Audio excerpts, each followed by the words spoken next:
Hello, everybody. Welcome to Cinematic Venom. We are trying something a bit different. So you're going to see me review all of the movies as well as The Cursed Child. But I'm also here to, well, I don't think I'm going to add a lot to this, but I'm here with Dave Hello. and Adalynn, Hello. who are going to review the books. I'm not sure if I'll be in all of these, but I'm going to kind of try to grace my presence every now and then. I personally have only read the first four books, and that was about 25 years ago because I am an old man. But I thought I'll join anyway. They've shared a few excerpts from the books in the past couple days that have horrified me because, I mean, I would have been. When did the first book come out? I think it was 19, 97. Okay, 97, so I yeah. was I was six. I probably read it when I was about eight or nine, and now I'm like, oh my God. So I'm going to kick off this discussion by asking a simple question, and that is, what fat person upset J.K. Rowling? Well, we'll Oh we'll we'll no. get to that. We'll get to that later. We'll have a little Yeah. dedicated session to that. But just to give a tiny bit of background, Harry Potter and the Philosopher's Stone. We're calling it by its proper title. We're not giving it the shitty title that the Yanks gave it. Or do you want Yep. to just explain to Adalynn what a philosopher is? Oh Apparently, my she's too stupid. No, What? hey, no, that was the reasoning they gave for the movie. They were like, oh, for the book rather. I prefer Philosopher's Stone, They and said I'm they didn't. American. They Okay, said they didn't think American audiences would know what a philosopher is, so they changed it to sorcerer. yeah. Yeah, Okay. we would. We would know if we just looked up a simple word called philosopher. Who is this Socrates? Ah, the great sorcerer. Okay. Okay. So I found an explanation that says, and I quote, Scholastic's Arthur Levine, so that's the publisher, thought that philosopher sounded too archaic for readers.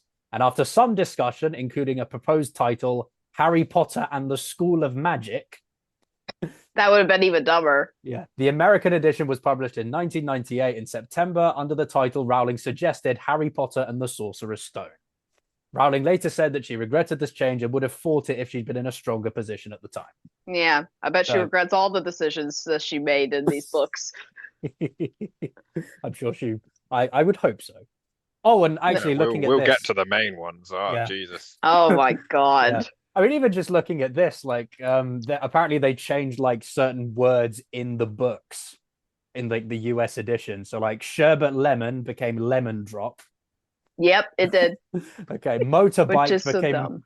motorcycle because, as I'm sure, the word motorbike was too complex for the Americans. How would Americans not know what motorbike is? Yeah, Surely they would know. yeah, chips became fries, crisp became chip, jelly But became. why? Like, the book is set in the UK, so You'd have thought I that would mean, have, yeah, Americans watch Mary Poppins and Monty Python and Blackadder, so why would you need to change to I don't I know. don't watch an American show and I hear someone say pants instead of trousers and I'm like, ouch, ouch, ouch, ouch. What does this mean? no, yeah, Anyway, yeah. Anyway, so moving on from the title change, so obviously released in the UK in 1997.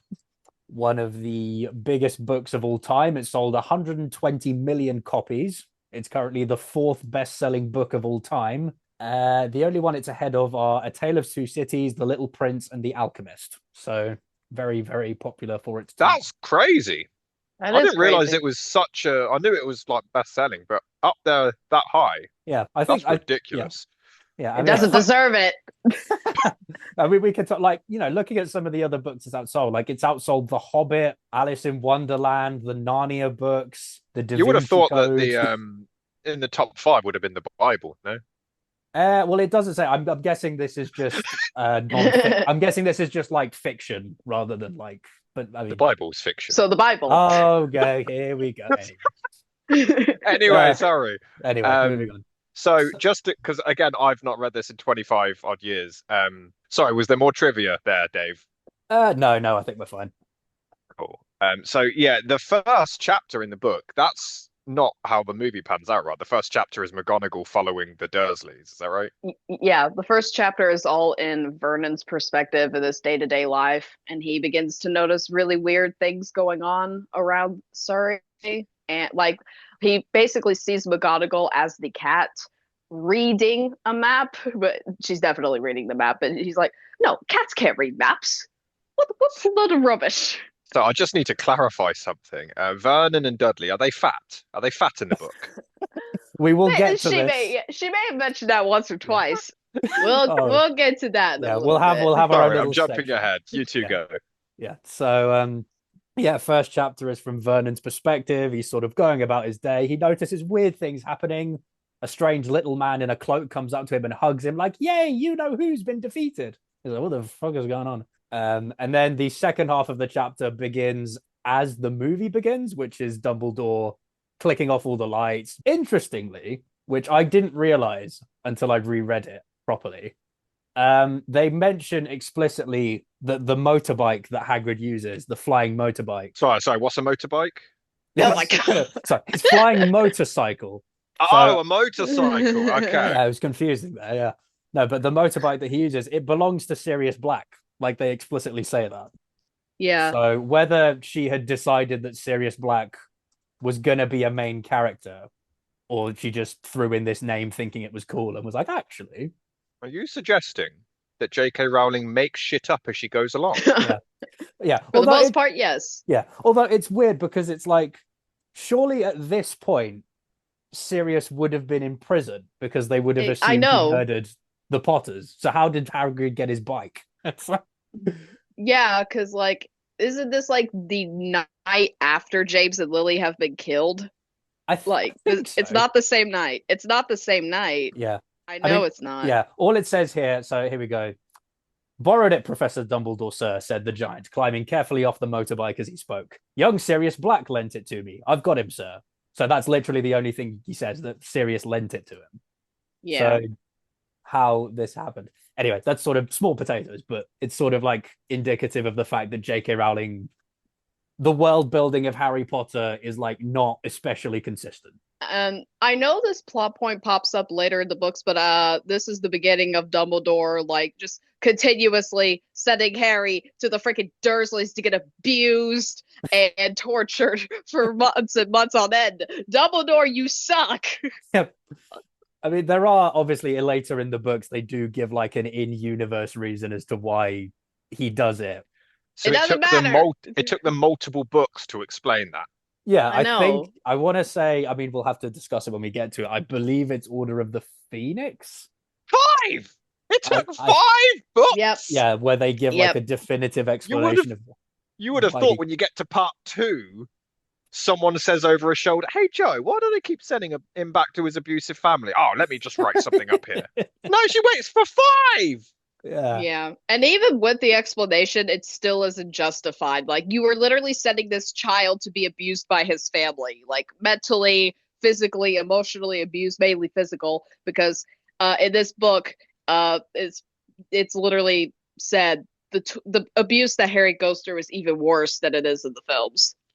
Yeah, I mean, there's mention of like Dudley picks him in at school, and that every time the Dursleys go out, they leave him behind at home with their. So this is something interesting because they set up Mrs. Fig, so the old lady who finds Harry after he gets attacked by the Dementors. She's set up here as like the Dursleys' weird neighbor who owns loads. But isn't in any of the first 4 films. Yeah, no. I mean that's a problem. I think we'll talk more about that when the films save that.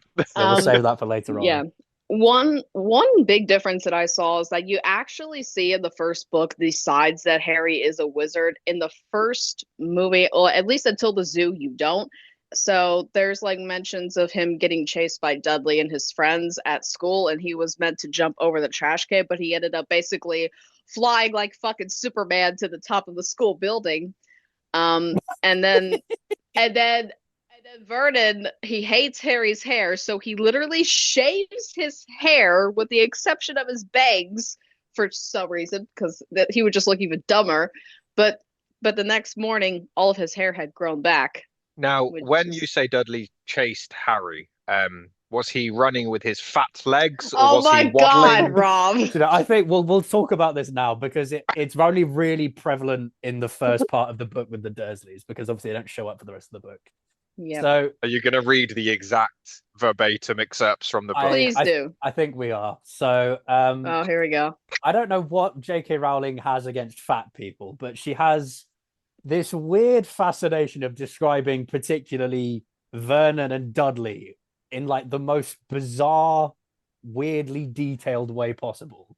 10 years ago, there had been lots of pictures of what looked like a large pink beach ball wearing different colored bonnets. Which, in reference to Dudley, obviously. Then you've got Dudley. Dudley Dursley was no longer a baby, and now the photograph showed a large blonde boy riding his first motorcycle. Oh, God. His first bicycle, rather, not motorcycle. That would have been strange. Dudley was very fat and hated exercise. Dudley was about 4 times bigger than he was. It's just unnecessary. This is a child, by the way. This is a child she's describing. Yeah. Then Dudley looked a lot like Uncle Vernon. He had a large pink face, not much neck, and thick blonde hair that lay smoothly on his thick, fat head. Did they mention he's fat? Yeah, it's like you've described him as fat in like 3 different ways in the same sentence. Oh, what Yeah, I I know. find fascinating is that these weren't books written like 70 years ago. This is the 90s, and adults surely. read this. Surely you be getting with the times at this point and realizing that fat phobia is not okay. That's So, fat shaming. Yeah, I don't even think the fat phobia, that's an opinion we can all have and stuff. I think what makes it stranger is like, obviously you're describing what a character looks like. This is the first book in a series. We're introduced to what the characters look like. Describe them once or twice. It's like Exactly. just repeatedly telling us that they're fat. I was going to say, if I had written it, I would have said that he was overweight. That's a nicer way to say it, but I would have just mentioned it once. Just mention that he's like more overweight than usual, but that other than that, no. Just move on. Just the fact Just that say so many adults read this before it got published, and they were like, "Yeah, Joe, that's great. Put that out there." And we all read it as kids. We didn't know any better. I'm just baffled that this went to publication. I know. That's what sucks the most, because I think at least the first few books were actually gone through editors. I think the last few were just Joanne. Yeah. Just to read out a couple more. So we've got Aunt Petunia often said that Dudley looked like a baby angel. Harry often said that Dudley looked like a pig in a wig. Harry's a bit of an asshole, by the sounds of it. Well, with Harry, it's at least justified because Dudley is torturing him. But with everyone else, no. With his fat hands. Okay. Moving away from Dudley specifically, there's some about Uncle Vernon. He doesn't get off scot-free. Who's fat? So this is the 4th sentence of the book. He was a big, beefy man with hardly any neck. You know what's weird? You showed me a paragraph where she's describing Dudley and Vernon as fat, and then she describes Petunia as bony, and then she goes, horse-faced. Yeah, and then Harry, on the other hand, is skinny. So as if she's saying Harry's skinny as if it's a positive, but skinny and bony surely mean the same thing. Well, I think because I know. Because they want to describe Petunia as like unappealing because she's evil and horrible and treats him like shit. So it's like, she's not just skinny, she's bony. But at least she's not fat. Okay. So now that we've got all our grievances about J.K. Rowling's hatred of overweight people, we can... Yeah, we'll get on to her hatred for other minorities later on. Don't you worry about that. Yeah, spoilers. So what's next? So chapter 2 is pretty much plays out as it does in the movie. So sort of Harry, his life in Privet Drive. He wakes up under the cupboard in the stairs. It's Dudley's birthday. They go out to the zoo. I think the only difference is that Dudley's friend goes with them to the zoo. It's not just the Dursleys and Harry. Another difference is when the glass disappears, they don't fall into the thing where the snake is being held out. They just merely jump back. So it's not as dramatic. It's not as dramatic as in the movie, even though Dudley was like so dramatic on the way home in the car, like, the snake was gonna bite my leg off. Doesn't the book still say that snakes blink? Yes, it's so dumb. Snakes do not blink. Yeah. Snakes can't wink. They don't have eyelids. They can't blink. Yeah. In fairness, I think in a world of wizards magic, I was gonna say, yeah, a blinking snake is not exactly too far. But yeah, I think what it also is because obviously Chris Columbus, who did the first two movies, he was known for like Home Alone and Uncle Buck and all these like slapstick comedies. So it was probably him trying to insert That's that true. same kind Yeah. of style into the film. I think this film, of all the films, I think it sticks the closest to the book from my recollection. This or Chamber of Secrets, like Chris Columbus, like damn, that man was a superstar to do that. He Yeah, was. yeah. I That was think great. because the attitude changes in between movies where Chris Columbus wanted to make like really faithful adaptations, and then the other directors like making good movies without so much focus on like continuity. Like I think Chris Columbus, like, didn't he like submit his own script for the film in order to get the directing job that was literally beat for beat the book? I think he did. It sounds something like he would do. He got some of the, I mean, I know I'm skipping ahead here, but he got some of the geographical elements wrong about Hogwarts, though, didn't he? Yeah, yeah. So things like Yeah. I mean, this is skipping to Chamber of Secrets, but the Whomping Willow um was originally outside the castle, but he put it inside the castle. But then in Prisoner of Azkaban, the Whomping Willow is now outside the castle. But is everything else accurate? Like Hagrid's hut and everything was that? I think so, yeah. Yeah. I think because it's And on then the edge. and then they changed it Yeah, because I think it's again. it should be on the edge of the forest. I would have thought because they go into think the it was. forest later on. Yeah. So third chapter, Letters from No One. Pretty much the same where all the owls show up and they start spewing all the letters through the letterbox, which I think Which, when you think about it, isn't that a bit of a giveaway for Muggles? Like you're sending all these letters, there's a bunch of owls outside Privet Drive. It's a bit of a giveaway, Dumbledore, you dumbass. Well, the owl thing, I don't even think that's in the book at all. There's only like a few, maybe, but like not like hundreds like in the film. I think it's another thing of like you like exaggerating it for the sake of like showing how magical it is. It's being like, oh, look, Yeah. it's not just a few owls, it's 100 owls. Yeah, no, in the book, Hogwarts is even more egregious when it comes to sending Harry letters because they run away and they go to this hotel and then they're at breakfast the next morning and this, I don't know who, it's one of the workers. He's like, I've got like over 100 letters here for Harry Potter.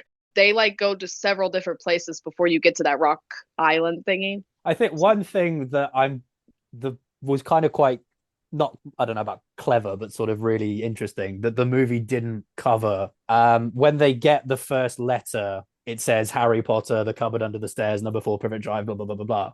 And the Dursley freak out because like, how the fuck do they know we're keeping him under the stairs? So they move him into Dudley's spare bedroom, and then the next letter they send says Harry Potter, the spare bedroom, number 4 Privet Drive. And then every time they move, so when they go to the hotel, it keeps changing the location on the letters. So I kind of wish that they'd done that in the film, but Yeah, me too. I think that might have, because already the stuff with the Dursleys takes up like the first half an hour or so. Yeah, film, so I don't think. And I know that we're like, again, jump in the Chamber of Secrets. Like, how the fuck is Harry in that spare bedroom? They don't cover that in the first movie at all. That they moved him up there. Like, what the fuck? I guess you could justify by saying in between movies, I guess they moved him. I guess. But then I guess there isn't the setup of why they moved him up there. They just decided he could have his own Vernon says in the second film, I even gave you Dudley's spare bedroom out the kindness of my heart. And yeah, kindness of my heart. Yeah. Kindness of my heart, my ass. Yeah. So then chapter 4, Keeper of the Keys. So this is where Hagrid turns up and sort of whisks Harry off to Diagon Alley. Diagon Alley, that's the thing. I don't know why that blind. Diagon Alley. Diagon Alley, yeah. Well, so this was again pretty close to the book. I think they characterize Hagrid pretty well. He's more or less as he would then be in the films with Robbie Coltrane. He flat shames Dudley as well at one point. Yeah, I know. Yeah, there's. Oh, I found it here. He says, "Your great pudding of a son don't need fattening anymore, Dursley." I mean, Wow. they kept one line in the movie where he says he thinks that Dudley is Harry. He's like, Yeah. you've grown a lot more, especially in the tummy region or something like that. Yeah. And Yeah, which Particularly right in the middle. which doesn't happen in the book, which is sort of odd. Like he recognizes Harry right away. Which makes you wonder in the film, like, surely the scar on his head would have been like, oh, that's the one. Then there's like the one of the biggest differences between book and movie. It's when Hagrid explains what happened to Harry because of Voldemort. Oh yeah. She wanted to clarify like decades after she wrote the first book that it's Voldemort, not Voldemort. Yeah, I remember that, and I'm like, wait.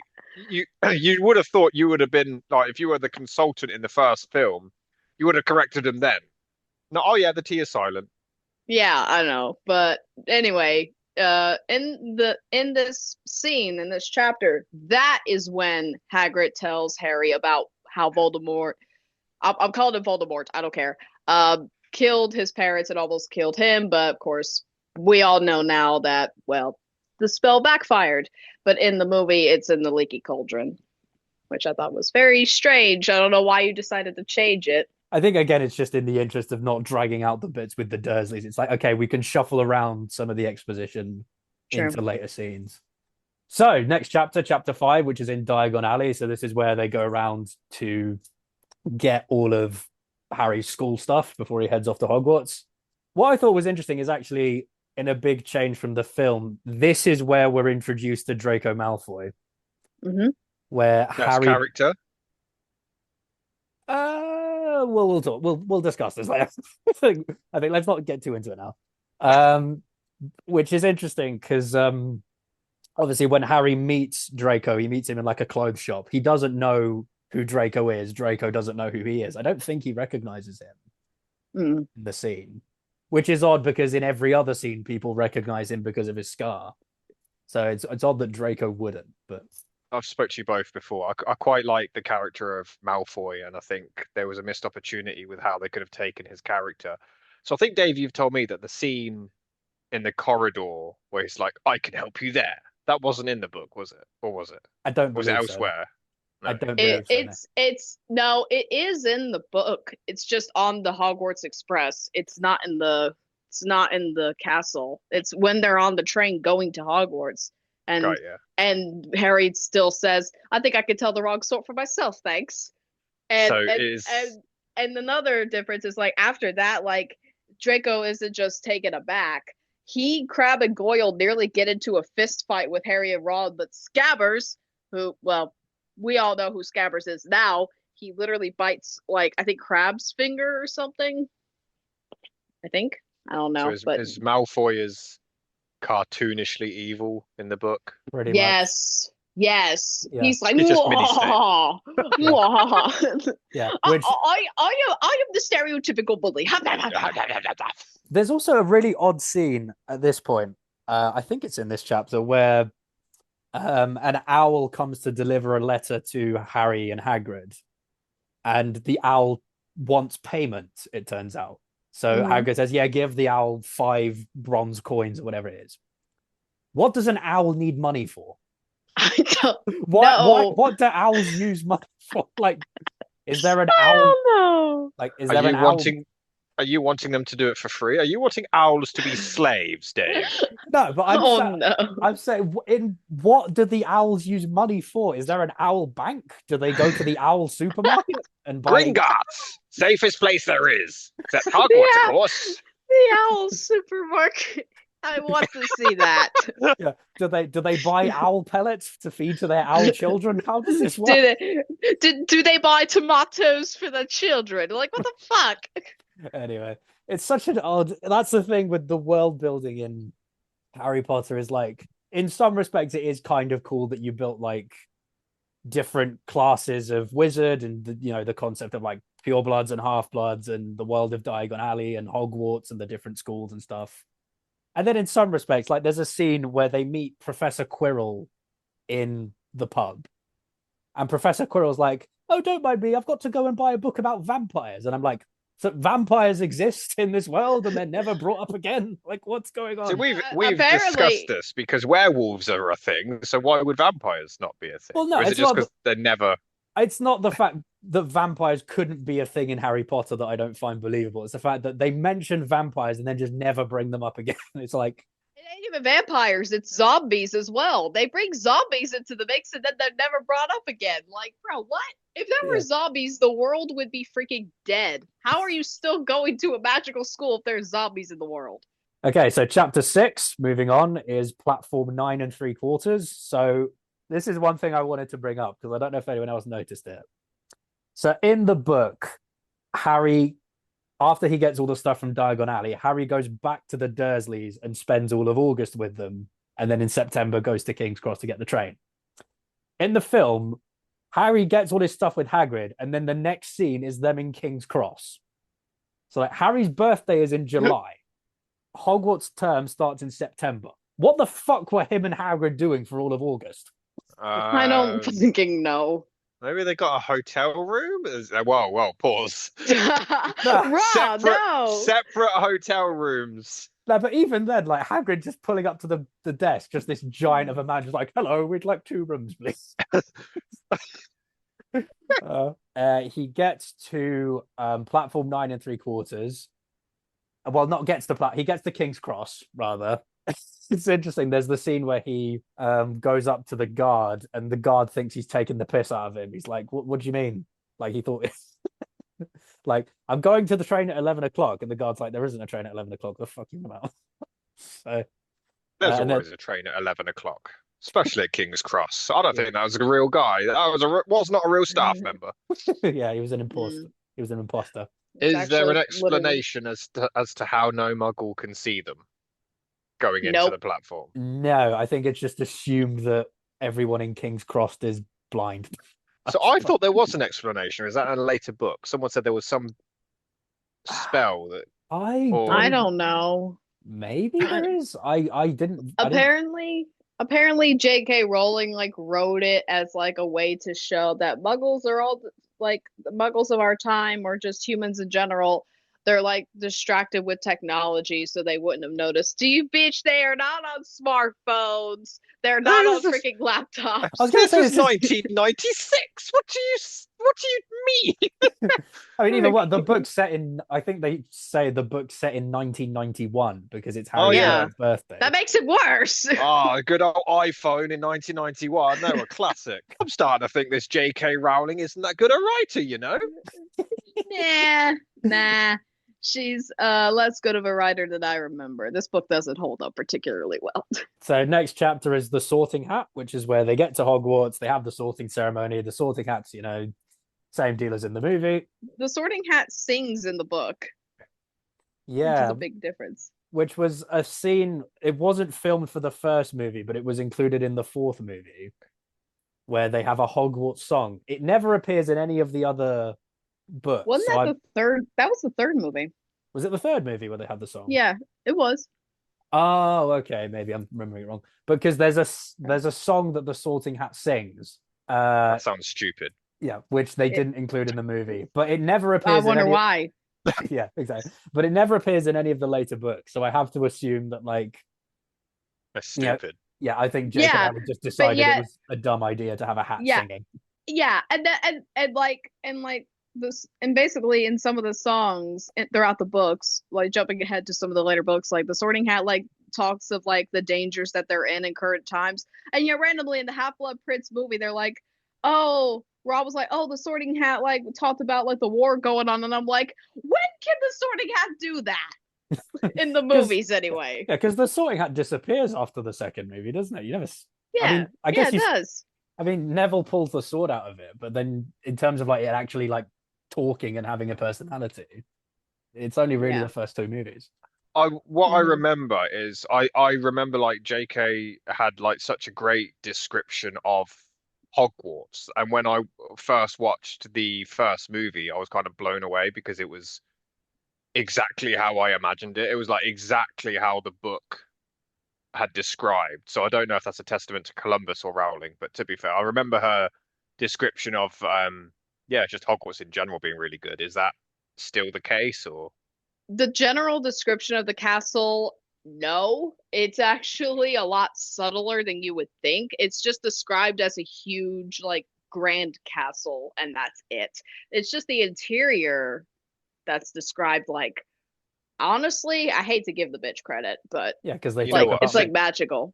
since we're on the topic of Hogwarts, I want to see if I think Adalynn might get triggered by this. So Uh-oh.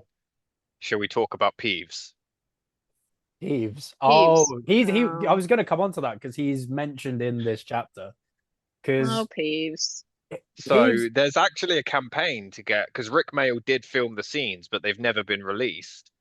And there's campaigns to get it put back in as like a director's cut in tribute. And apparently Mhm. Rick Mail kept making the kids laugh, so they had to film his scenes completely separate. And I apparently don't he would have know. been perfect for the role. Yeah, yeah. I Yeah, don't know why. I love Peeves in the books. yeah. Well, because the thing I with Peeves is like he's a great comic relief character, but he's not really that plot essential. Like you can get rid of him and not really lose much in terms of plot. Having yeah. said that, not J.K. Rowling, Rick Mail as a sort of being himself as a ghost, I think that would have been pretty funny. Hmm. When they deleted Rick Mail's scenes, apparently nobody told him. So his kids went to the premiere, and apparently they came out and thought that he was Hagrid. So they came home and said, "Dad, that makeup was amazing." Oh, oh, that's No. cool. Oh, I that didn't is know this. shitty. Yeah. That is Yeah. shitty. But He didn't deserve that. Rick Mail said it was the best job he ever had because he got paid and he wasn't even in the film. Oh my goodness. And he said, so people ask me what I think of the movie, and I think it's shit because I wasn't in it. Good. There you go. There you go. Yeah. There's like a freaking jumping ahead to later in the book. There's a great moment. It's implied early on that the Bloody Baron, Slytherin's ghost, is the only thing that is able to get Peeves to listen to anything because he is fucking horrified of the Bloody Baron. So when Harry, Ron, and Hermione are sneaking to get the Philosopher's Stone, but they run into Peeves. They're under the invisibility cloak, and Harry just lowers his voice and is like, "Oh, the Bloody Baron!" He's like, "Ah!"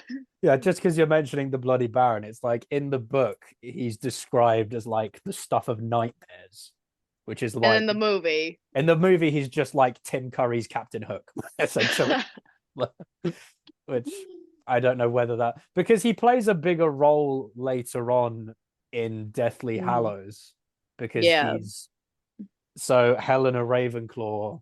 There's a whole subplot about the reason why she's a ghost is because the Bloody Baron tried to get her back to her mother and that didn't work out, so he killed her and then killed himself out of shame. yeah. So it's, I mean, it is interesting. I mean, I say interesting because it's like whether J.K. Rowling planned this in advance or she just remembered, oh, I had this character called the Bloody Baron, I can reuse that later. You know, Hmm. it's whether that was deliberate foreshadowing or it was just happenstance, I think is, Knowing Rowling, she just pulled it out of her ass. yeah. And then No, nearly Headless Nick as well is another character that I nearly kind headless. How can you be What do you mean nearly he had headless? this? Sorry, we're just going to be quoting. I'm so sorry. it's a very It's memeable fine. movie, isn't it? I mean, I guess it would have been hard to get a hold of John Cleese for every movie, but I'm kind of shocked they didn't keep him around for the rest of the movies because he's around for the rest of the books and he has like a Yeah. not a big role in Chamber of Secrets, but he has like a prominent moment in that book that was cut from the movie. One thing I noticed in the book, Hermione is even more annoying in the book than she is in the first film. Isn't she ugly in the book? Like buck tooth or Yes. something? Yeah, she's got wild, bushy brown hair, buck teeth. She's not confident or outgoing like Hermione in the films. She's actually very shy. She's even more of a bookworm. She's even more snobby and bossy. I don't know. They're like the first half of the first book, I can't stand Hermione. She's and the way Jim Dale did the audiobook when I listened to it again, it just made her even more annoying. This is just a direct quote from the book. This is the first time we're introduced to Hermione. She had a bossy sort of voice, lots of bushy brown hair, and rather large front teeth. It's such an odd thing to focus on. I don't know. What is she? What is she, a beaver? So, next chapter is called The Potions Master, which is our sort of Oh. big introduction to Snape. I think this is a real one of the biggest differences between the books and the movies is like book Snape versus movie Snape. Um, Isn't he a lot more evil in the book? in the Yes. books, he's a gigantic asshole pretty much from day one, where he Harry, really clean my shoes. Oh my he, God. he doesn't quite go that far, but I mean, he hits him in the back of the head with a book in one of the films. He yeah. just walks past That and was hits him. Rod. Oh no. Oh, Well, yeah, actually, yeah. Also Harry, a Goblet of Fire. We'll get to that later. There's like in the scene in the film, Snape only really targets Harry, and he's not even that um horrible to him. He's just he's a bit rude, and he's sort of like clearly doesn't like him very much. But Fame isn't I was going to say everything. that. Yeah. yeah, which is in the book. That quote is in the book, but it's played less as like a joke and more just like a you can tell he has it out for this kid. Like there's a quote where he literally says from this point on, like Snape doesn't dislike me, he hates me, Yeah. and he doesn't And understand why. yeah, and in the first movie also you could tell that Alan Rickman is so much older than Snape is supposed to be because Snape I think is supposed to be 31 in the first book, but Alan Rickman was 55 and you can tell he's 55. Yeah, So like why did they change that? because It's in Alan the Rickman. He could do what he Yeah, wants. yeah, that's true. That like this is one of the few exceptions where I'm like, you know what? I don't give a shit. It's Alan Rickman. He was a legend. Let him yeah do whatever the hell he wants. yeah because in a way that it does kind of lessen it because in the books it's mentioned that not Snape and Lily, James and Lily were 21 when they were killed. Hmm. So And yet the actors are like almost 40. yeah, but even beyond that, Snape is supposed to be their peer, and like so by the time Harry's at Hogwarts, he should be like his early 30s at most. Hmm. And God bless Alan Rickman, he doesn't look like he's in his early 30s. Yeah. He's had a stressful life. But then throughout the lesson in the book, Snape is just like because in the movie he's only really horrible to Harry. In the book, he's just cruel to like everyone. Like he criticizes them constantly. He looks over their shoulders. Picks up favorites amongst the students. So he favors the Slytherins over the others. So it's Yeah, really, because of fucking course he does. yeah, it's kind of a really different version of the character. And I think it will be interesting seeing the differences between book and movie Snape as the books goes on. So obviously, in the eighth film, we get the big plot twist, Mm-hmm. and we'll cover Yeah. that another time. But I've spoke to people who have read the books, and they've said that the Snape twist was a lot more predictable in the books. So I just wanted, like, is there anything, even though it's only the first one, is there anything in this that kind of indicates that? I Or mean, sort of. Sort of. There's a mention that James saved Snape's life at one point, which jumping ahead to like later books that are explained, it was when Remus was kind of keeping it a secret from the other Hogwarts students that he was a werewolf. And so Sirius was like, yeah, Snape, go to the Whopping Willow. You'll get all your answers there. And he went and James like saved his life just as Lupin was about to kill him. And so him trying to keep Harry safe in this book, that's basically him repaying him.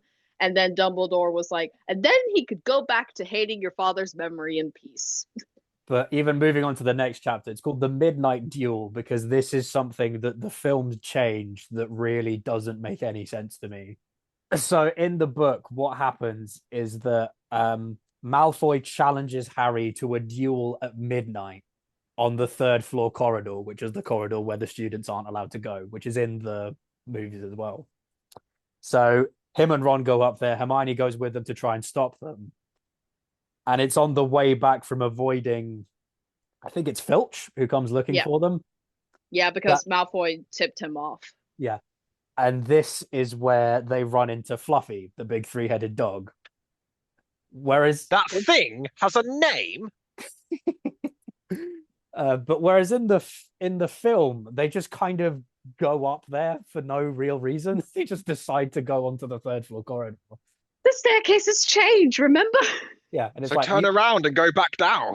I know. Like, Jesus Christ, you're so stupid. Yeah.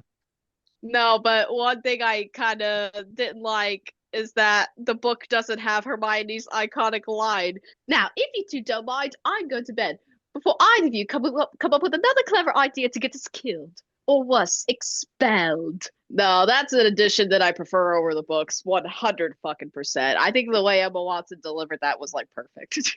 Well, another thing I noticed is that Neville is actually with them in the scene in the book, which is very odd. Like, I don't know why you wanted to include Neville in there, but okay. Yeah, because he forgets the password to the common room, doesn't he?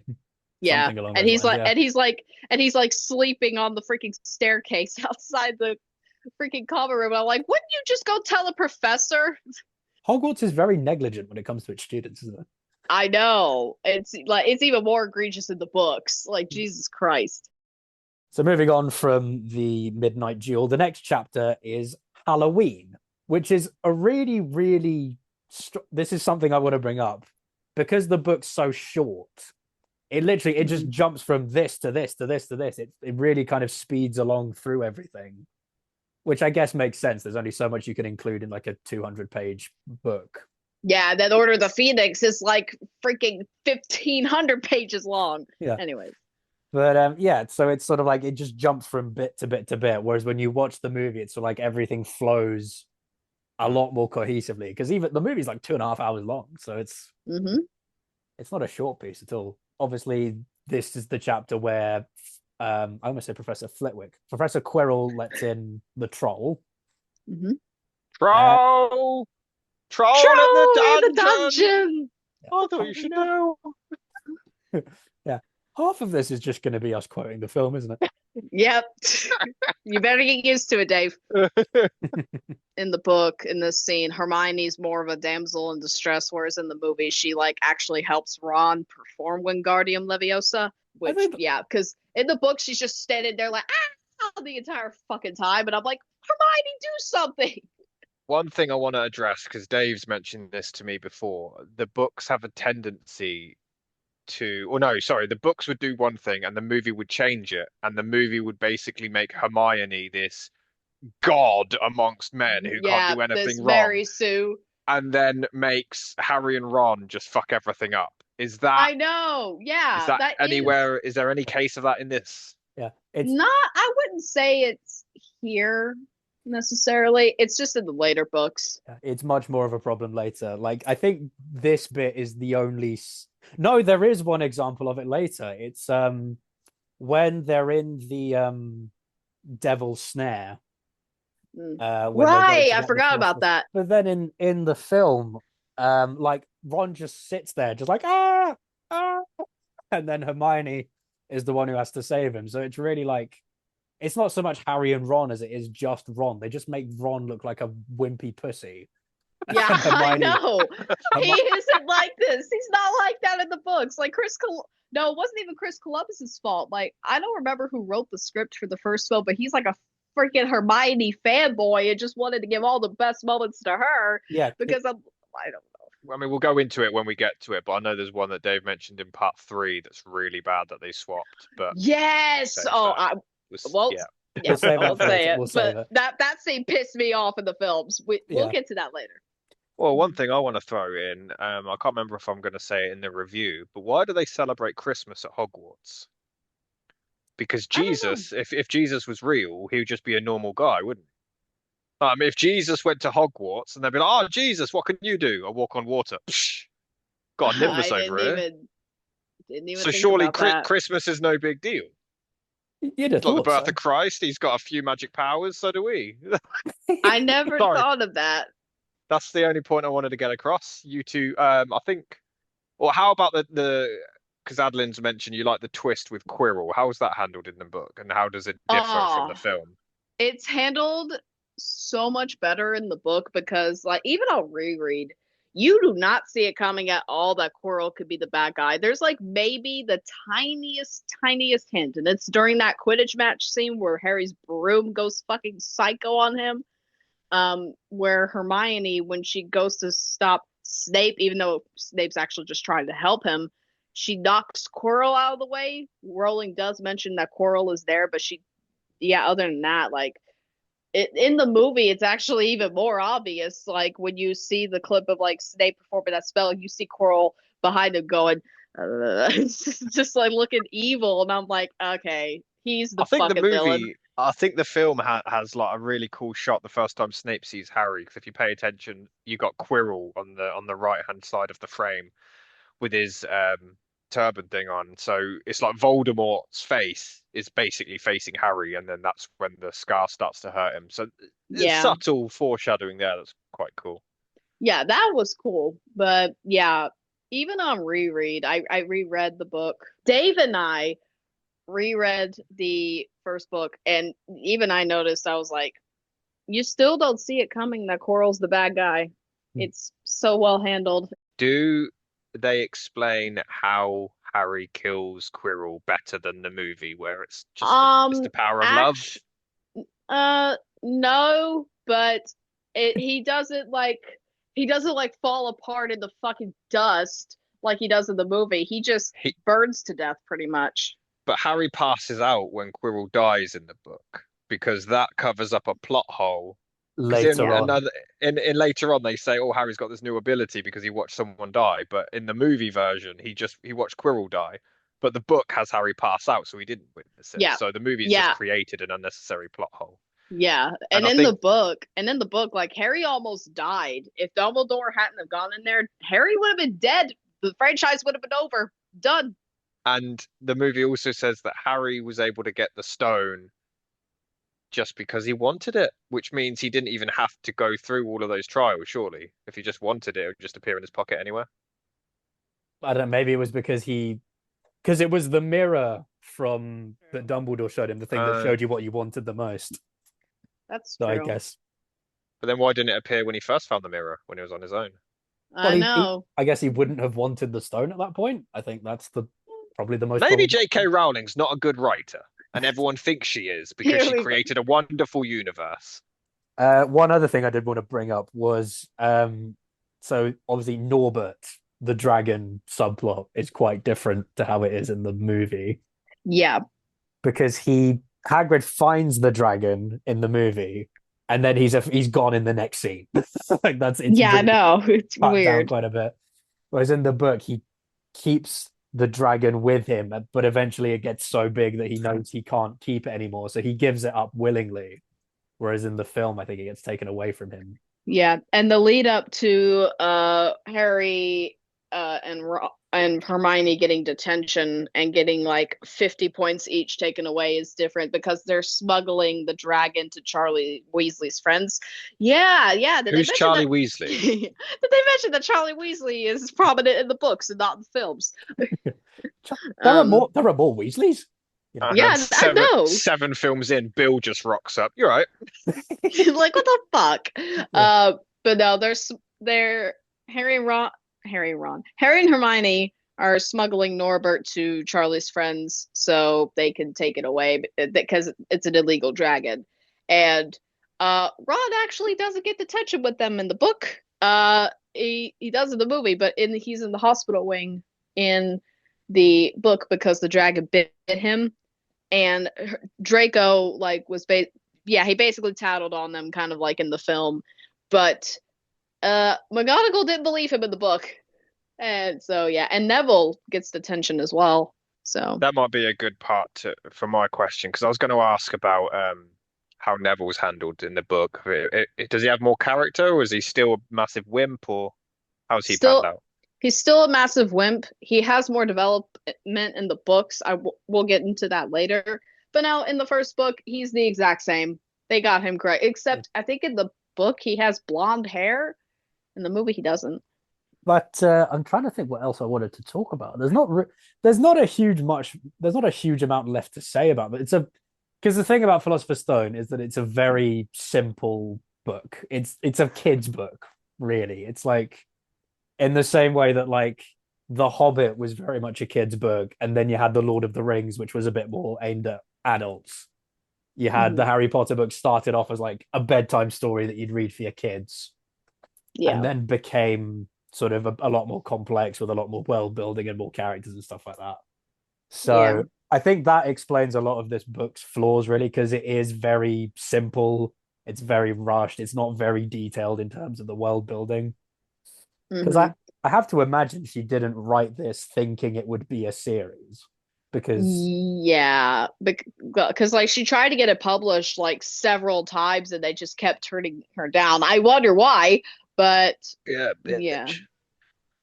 Well, I think that's a good. My stance on J.K. Rowling, and again, correct me if I'm wrong because I haven't read the book in over 20 years. I think, from what I can gather, J.K. Rowling borrowed a lot of elements from other films and other books.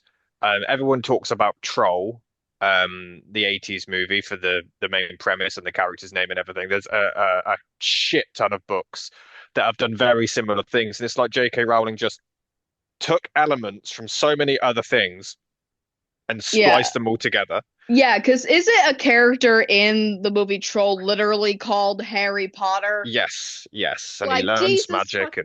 Oh uh, my and God. um I just I love the Harry Potter universe. I've been to the studio tour in Watford. It's amazing. I'd highly recommend it. That was years ago. I want to go again. I love most of the movies. Spoiler for you guys for this month. I love most of the movies. And I do love the universe. However, I boil that down to the fandom. I think the Harry Potter fans are so much more wholesome than other fucking franchise like Star Wars. I Um, agree. and I put it down to the directors, the actors, people who made the movies, because the movies have got rid of 98% of the problematic things that are in the book that we will cover. But mo most of them have been removed from the movies. So I boil that down to the fans and the actors and everyone creating the movies for why they've been a success. I don't really boil it down to J.K. Rowling because a lot of it, she's caused problems with her poor writing, which has flowed into the movies as well with poor planning, inconsistencies. It's one of the most inconsistent movie franchises I've ever seen. And from what I can gather, a lot of those inconsistencies are also in the books. So correct me if I'm wrong. I just don't think she's that as good a writer as the world seems to think. He really isn't. Mm. I've read better books than this, 100%.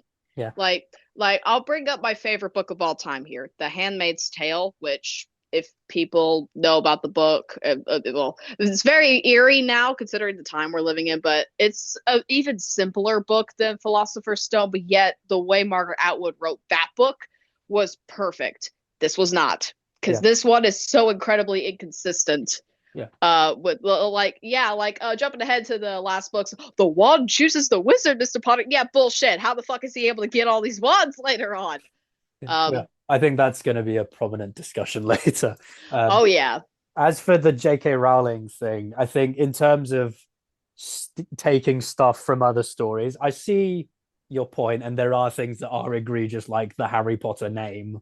You know, it could very easily be a coincidence, but that's up for debate. In terms of like taking from other stories, there are obviously, I think, things that people take from Harry Potter as like rip-off. So like a school for people who have special abilities, you could attribute to like the X X-Men. Mansion Yeah. in X-Men.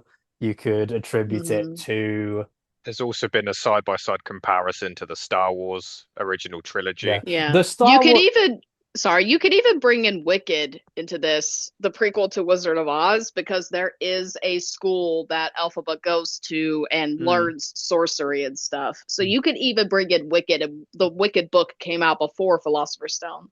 I'd have to double check that. Because the thing is, like, there are the Star Wars comparison that you made, I think, is interesting to talk about, just because I think,